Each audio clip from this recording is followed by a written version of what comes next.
Good morning or good afternoon, depending on where you're dialing in from. Welcome to Beyond the Title. This week, we have the pleasure of Sreekanth Chetlur, the head of digital for Matahari, joining us. Sreekanth, welcome. Hello, Katie. Thank you so much. It's a lovely afternoon as I'm like next to my window. So thank you so much. Really looking forward to this. Seems a lot of fun.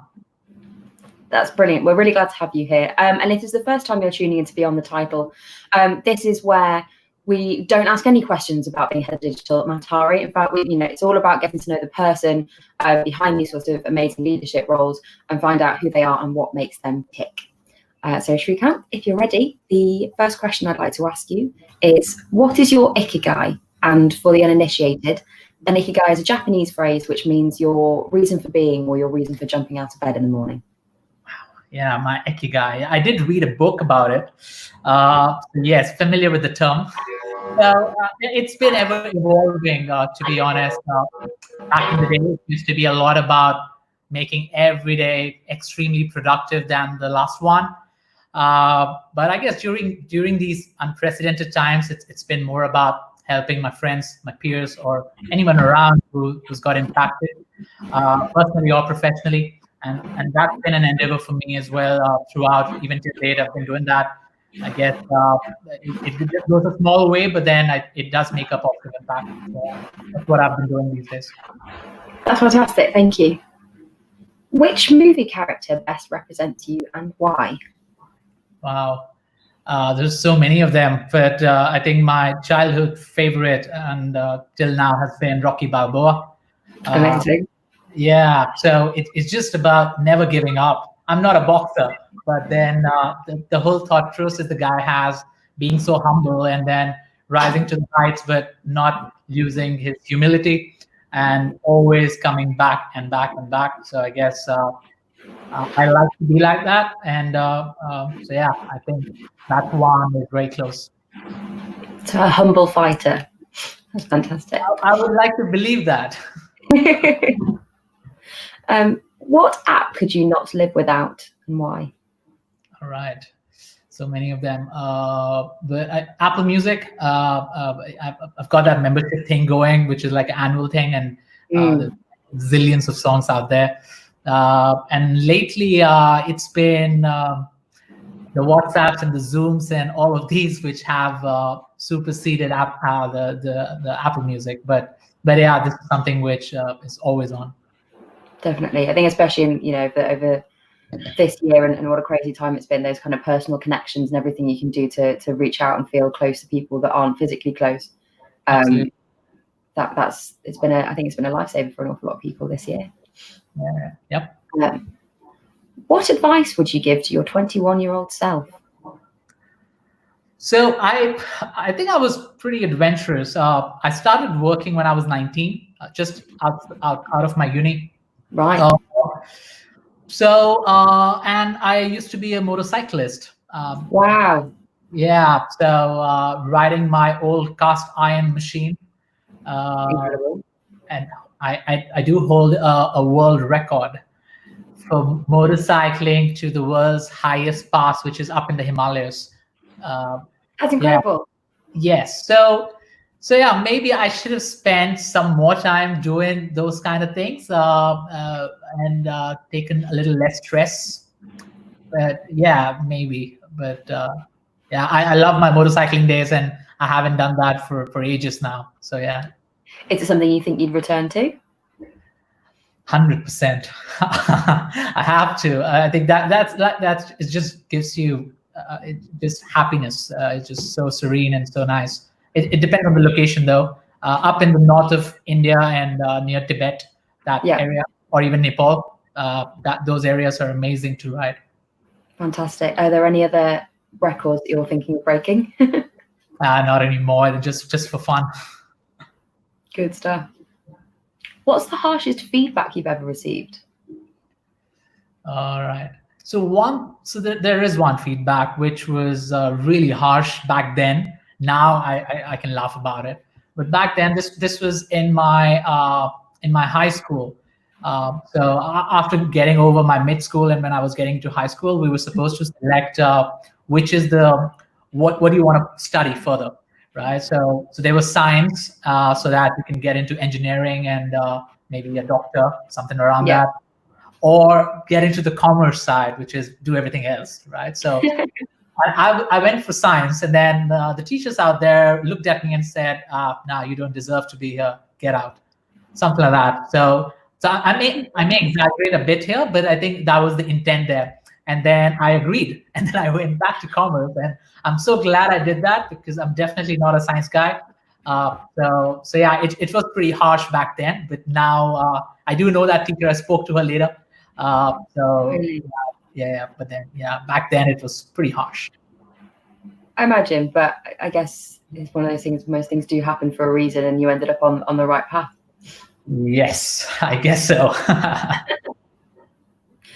What's the biggest leadership challenge you've faced during the current crisis? I think it's something similar to what my Ikigai is, which is, I think it's empathy.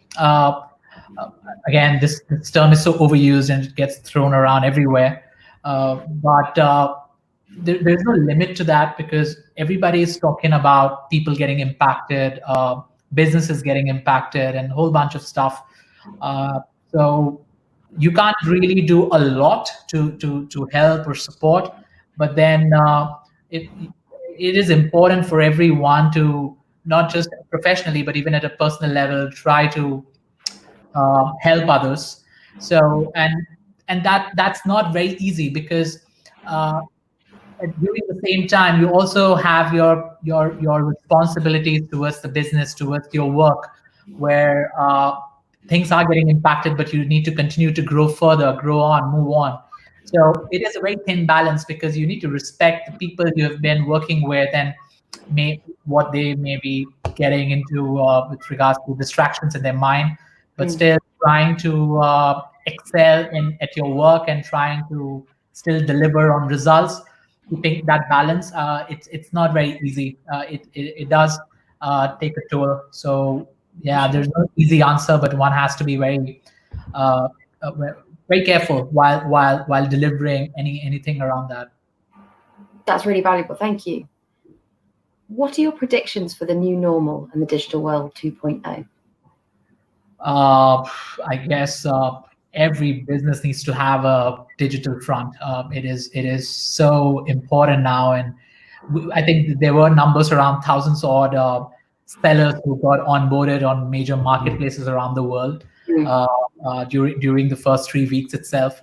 So I think that's a no-brainer now. Everybody needs to put that on the forefront of their strategy.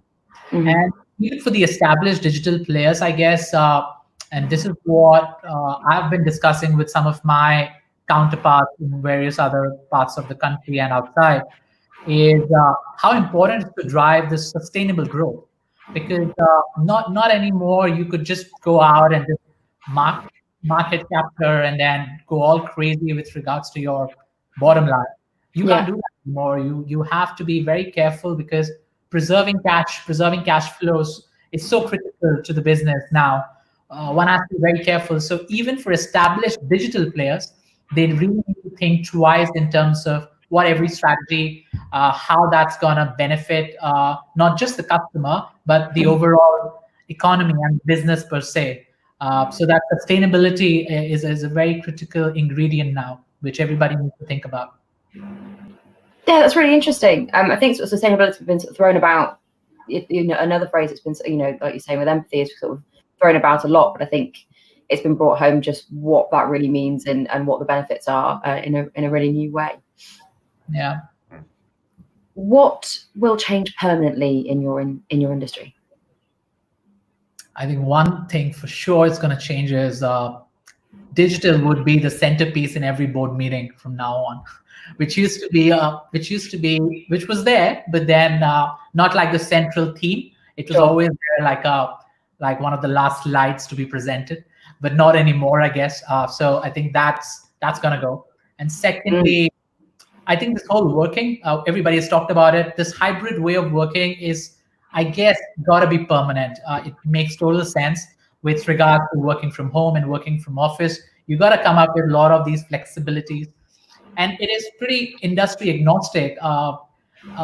You can work it out from home. You can work it out in these flexible scenarios. We all were very hesitant before we started doing it. Now all of us have been doing it for the last 3 or 4 odd months, and I don't see productivity dropping. In fact, it's only getting better. Though the disadvantage which is coming in is more around how you're managing your social life balance and all of that. So one needs to hack that, but then I guess this is something which could go on post COVID as well.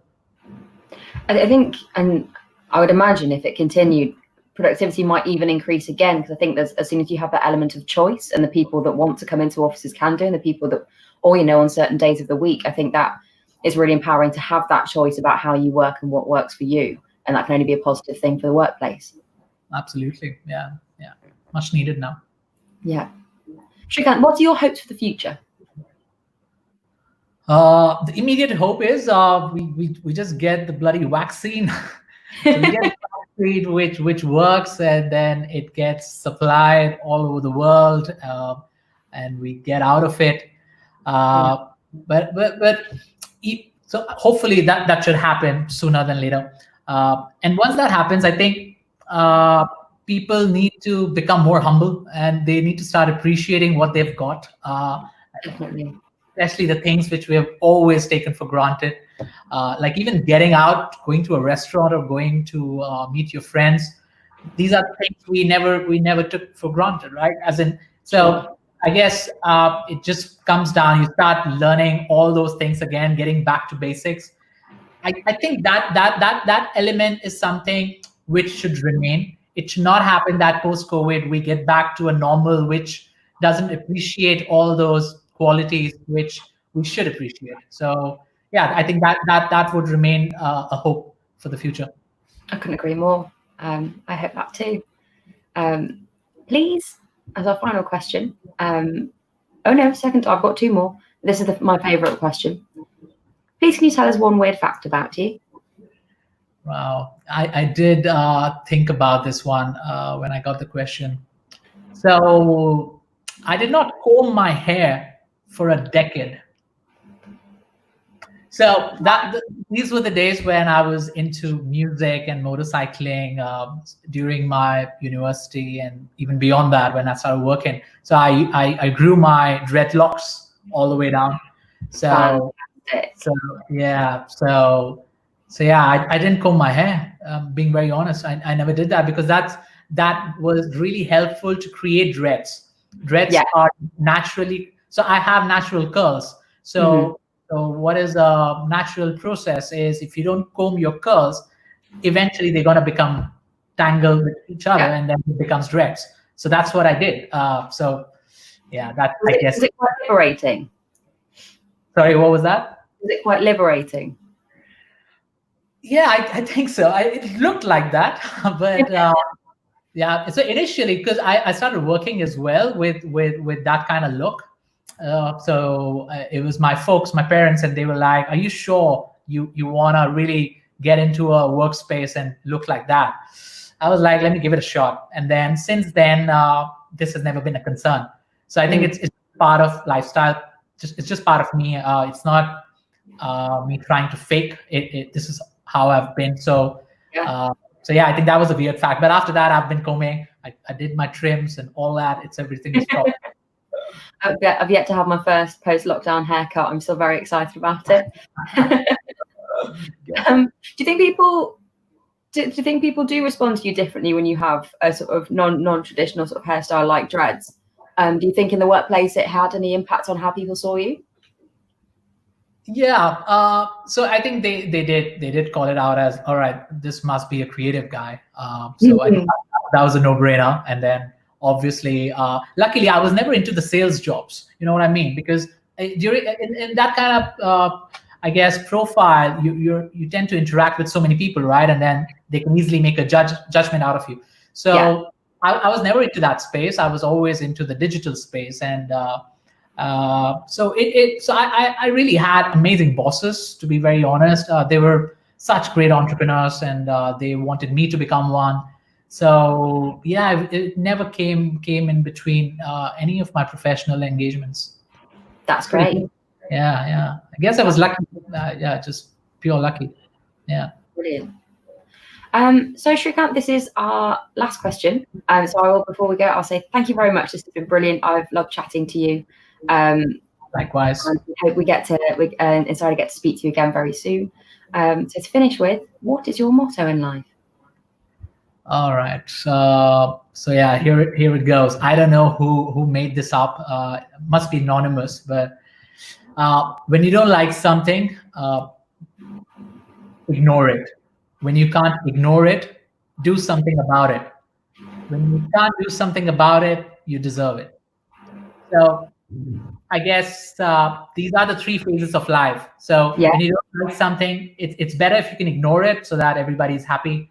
If you're not able to ignore it, you should do something about it so that it gets out of your shoulders or your head. And if you're still not able to do something about it, you really deserve it, then you just live with it. So it is important for one to choose in which phase of life, for every scenario, personal, professional, doesn't really matter. It could get applied anywhere. And that is something which I have been following for the longest of time. And it really works because it clearly tells me what's black, what is white. And then stick to your guts and then keep going. That's fantastic. Thank you. So that's Sreekanth Chetlur, everyone. Thank you for tuning in for Beyond the Title. We'll be back next week with another fantastic guest. Sreekanth, thank you very much. Thanks, Kate. Lovely speaking to you. Have a great day. Cheers. Bye-bye.